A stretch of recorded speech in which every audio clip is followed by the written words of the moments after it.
What's up everybody, BigSweetC here with you. Got a special little video for you. Today I want to continue our talk on the Demon's Souls remaster. I say remaster, some say remake. I never played the original, so to me it's just a remaster because it's just the HD version of a game I never played. So I wouldn't have anything to compare it to anyway. But I am a huge Dark Souls fan. I'm a huge From Software fan. I said this during the first couple of streams. I have completely platinumed Bloodborne. I have gotten all the achievements for Dark Souls Remastered, Dark Souls 2, Scholar of the First Sin, and Dark Souls 3. I have all the achievements for all of those guys. So I am very familiar with the Soulsborne series. I've gone through Sekiro twice now. So I'm familiar with a From Software game. I technically own Demon's Souls on Xbox 360, but when I bought it, we were so close to the PS5 remaster that I had already kind of given up. I've played about an hour, and to be honest with you, an hour of this game is not even through the tutorial yet. So I didn't really get a good glimpse at it. Now I'm level 49. We've gone fairly deep into the actual storyline, taken out a couple of demons, even an archdemon. So I feel like now is a pretty good time for me to talk about some familiarities and unfamiliarities as a Souls fan going back and playing this. First and foremost, there are a few tweaks to the character statistics. As you can see, we've got vitality, endurance, strength, dexterity, faith, and luck. Those are pretty much standardized throughout the series, and any of the Dark Souls or Demon's Souls original game you play has those options. Outside of luck is a little different. I believe that only returns in 3. But everything else is pretty standard. Now, vitality used to be vigor. Vigor morphed into vitality. So there is that, but that generally has been a category for a while now. A few differences. One, we have a category named magic, and 2, the intelligence stat is normally where the attunement slot would be. Intelligence was replaced by attunement, it looks like. Intelligence determines your magic memory and the amount of MP you have. Magic was replaced by intelligence, and it deals with how strong your magic power is, and I believe that's about it, what your magic weapons scale with. Faith, on the other hand, determines how many miracle memory slots you have, your miracle strength, and the ability to cast miracles. That was a little different to me. The other difference is the equipment burden and the item burden. If you look under the middle base there, base power, equip burden, item burden, there used to just be your weight. What you wore, what you carried, what you had equipped in your item slots all consisted of a little bit of weight outside of, say, the rings, outside in some of them, the arrows for your bow and arrows didn't have weight to them. Everything has a weight now in this one. The item burden is correlated through your endurance. The more endurance you have, the more items you can carry. Your equipment burden is also affected by the vitality now, as well as your HP. The more HP you have, the more equipment you can pick up, you can wear, without fat rolling or losing all of your stamina when you get hit. There are other factors that go into that as well, but that's a different video. But these were all different things that I noticed immediately upon playing. But these were all things that I did not notice immediately upon playing this game. And I kind of wish I would have had an idea about this as we were going along.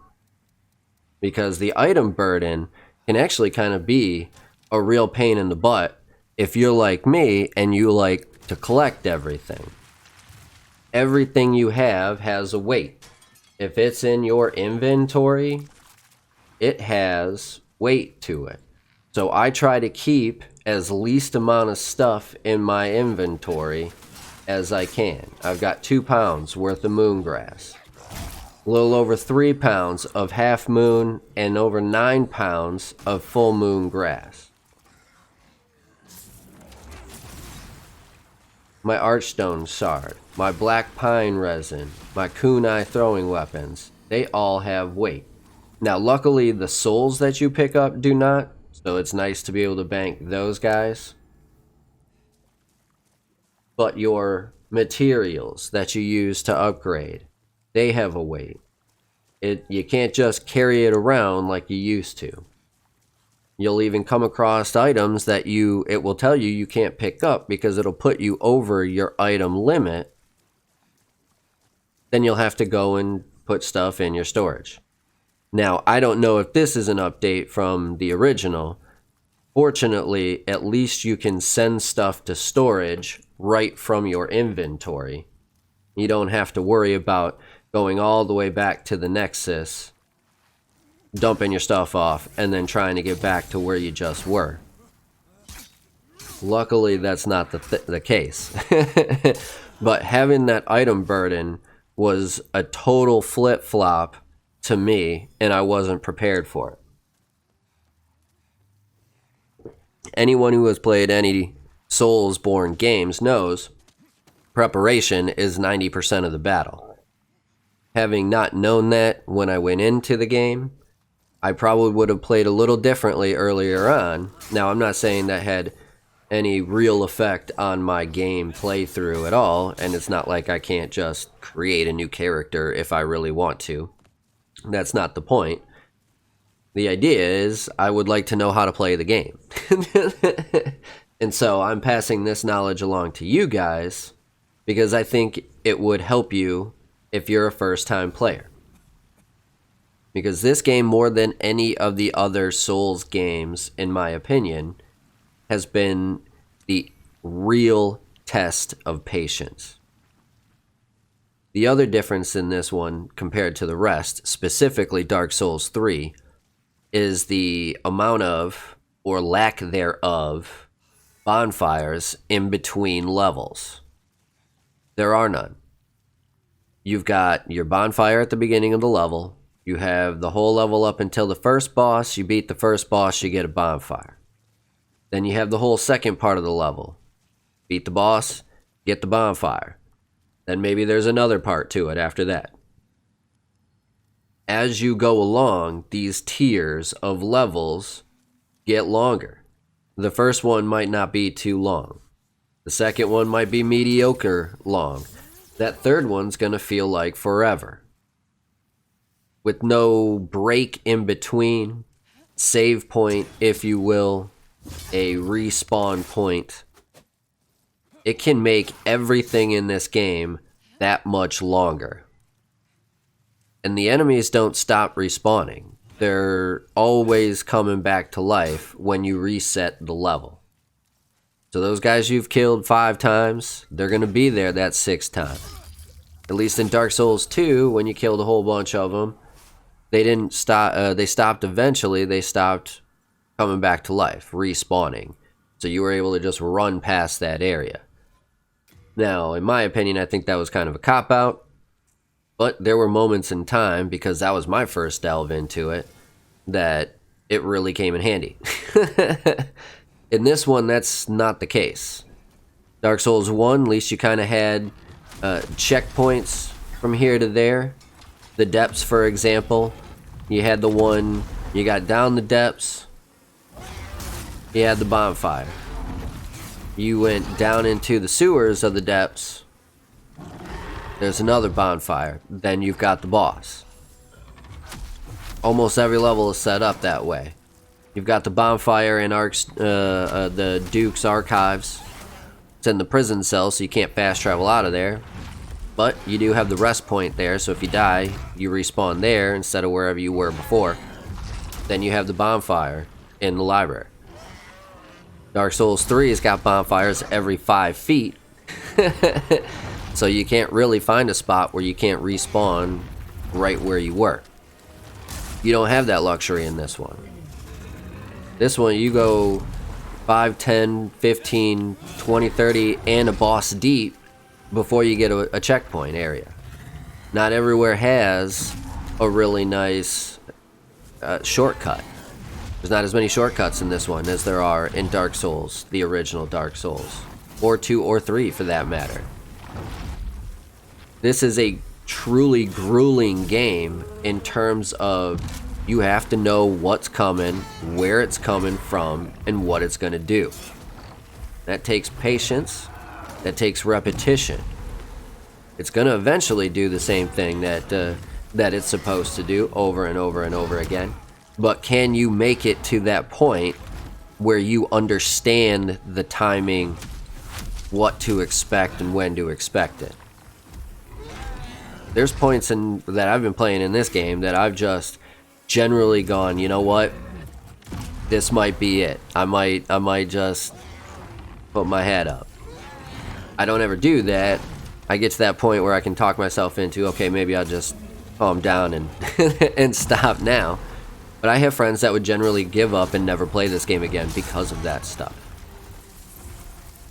Luckily, there is ways you can find to actually get past these enemies without having to fight them, but that's not the case in every area.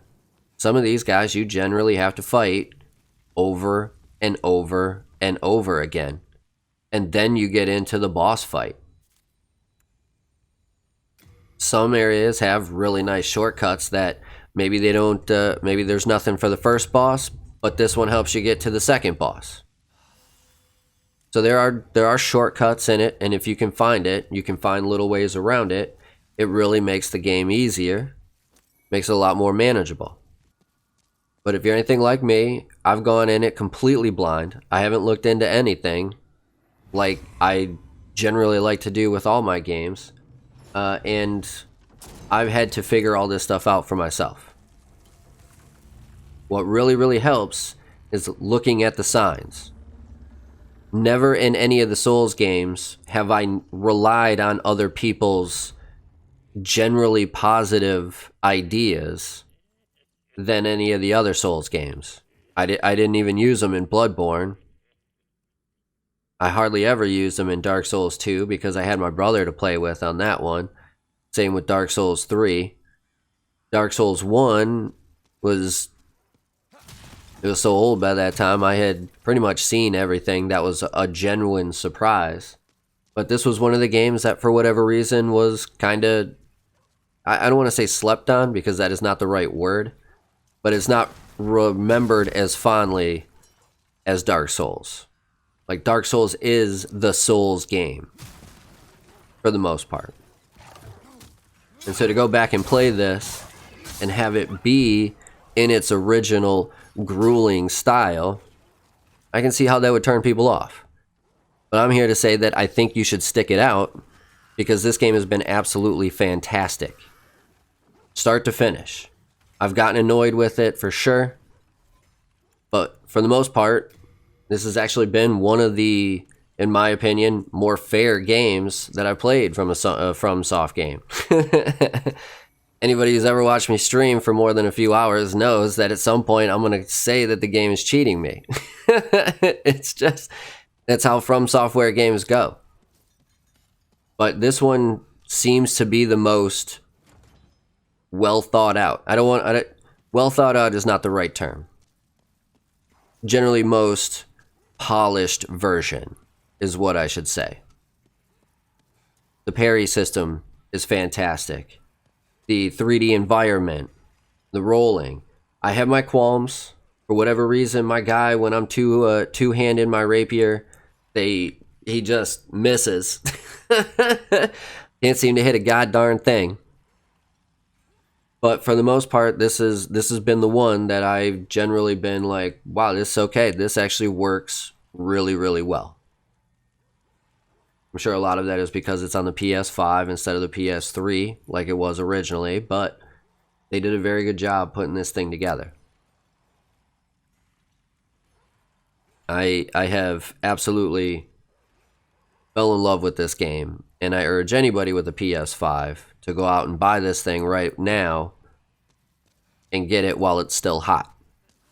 Mostly for the PvP factor. You can summon people in this game. You can invade people in this game. People can invade you. That is, in my opinion, at least a good 25% of the fun of the game. Not knowing if someone's going to come in. Not knowing if you're going to be able to bring someone in to help you with this boss that you can't fight. Maybe you don't know what you're doing. There's the dragon god that I just figured out how to beat a day or two ago.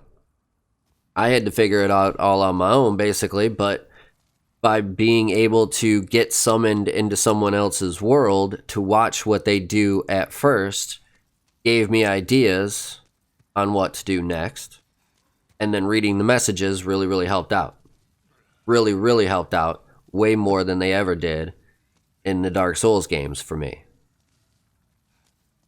And so I generally, not really sure where I was going with this video, but this game has been absolutely fantastic.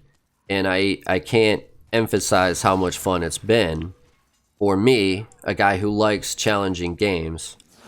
But I want to give you hope, because the struggle is real. This, more than any other game I've played, is probably... Sekiro's got a good argument.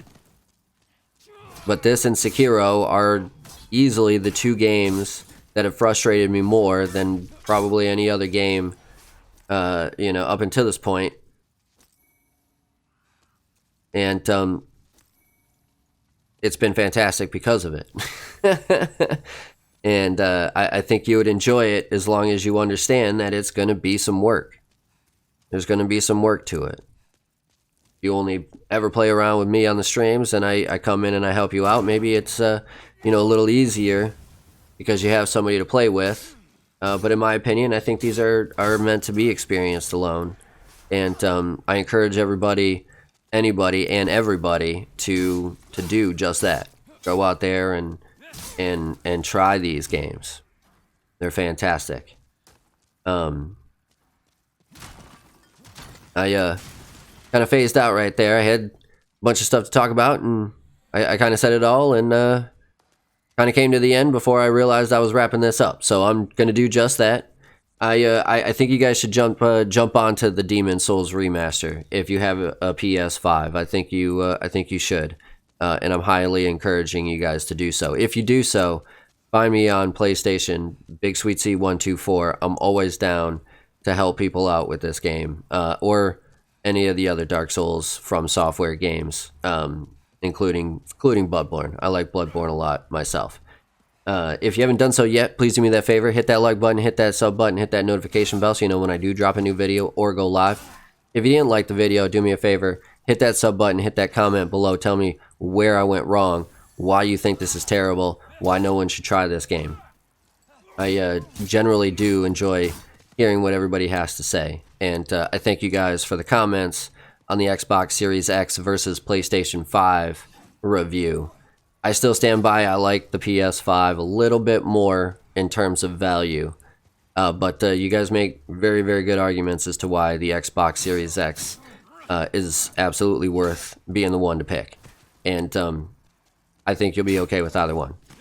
Either way, that's going to do it for this one. BigSweetC, that's me. Wishing YouTube, that's you. Wonderful day, night, morning, afternoon, evening, whatever time of day it might be. As long as you're watching, I'm wishing you a wonderful watching time.